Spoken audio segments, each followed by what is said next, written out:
हार मत मानो। आदमी और गधे की कहानी। लाइफ में प्रॉब्लम चल रही है, कुछ समझ नहीं आ रहा है। अगर सपनों के शहर में हारने का मन कर रहा है, सब कुछ छोड़कर नॉर्मल ज़िंदगी जीने का मन कर रहा है, तो ये कहानी आपको हिम्मत देगी। और इस छोटी सी कहानी से आपको काफ़ी कुछ सीखने को मिलेगा। यह कहानी है एक आदमी और एक गधे की। इस कहानी को ध्यान से समझना, क्योंकि यह कहानी आपकी सोच बदल देगी। एक आदमी एक जंगल से जा रहा होता है। उसके पास एक गधा होता है। थोड़ी दूर चलने के बाद वह गधा एक गड्ढे में गिर जाता है।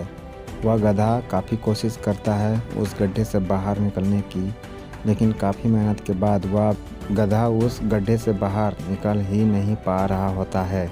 उस आदमी ने भी काफ़ी अलग अलग उपाय सोचे गधे को गड्ढे से बाहर निकालने के लिए, लेकिन वह आदमी हार मानकर यह सोच लेता है कि उसका गधा उस गड्ढे से बाहर नहीं निकल सकता। वह आदमी ज़्यादा सोच नहीं पाता है और यह विचार बनाता है कि इस गधे को अब इसी गड्ढे में दफन कर देना चाहिए, ताकि इसे कोई जानवर मार कर खा न ले।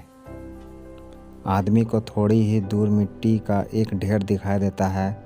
वह आदमी मिट्टी के ढेर से मिट्टी लाकर उस गधे के ऊपर डालता है, लेकिन कमाल की बात तो ये होती है, गधा दफन होने की बजाय मिट्टी के सहारे ऊपर आने लगता है। यह देखकर वह आदमी खुश होता है और सोचता है कि मैं तो इसे दफन करने वाला था, अब अगर मैं इस गड्ढे को ही भर दूं तो मेरा गधा ऊपर आ जाएगा।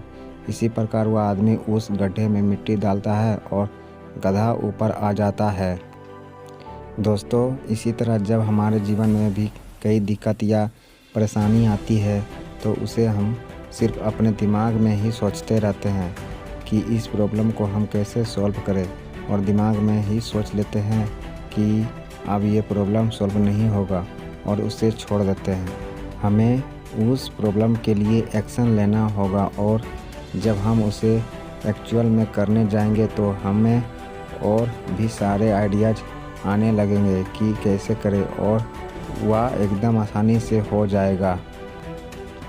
तो आशा करते हैं कि आपको इस कहानी से अच्छी सीख मिली होगी, और अगर आप किसी प्रॉब्लम में हो तो सिर्फ सोचिए मत, उस पर एक्शन लीजिए। और जितना आप उस प्रॉब्लम के बारे में सोच रहे ही कि कठिन होगा, जब आप करने जाएंगे तो वह एकदम सरल हो जाएगा।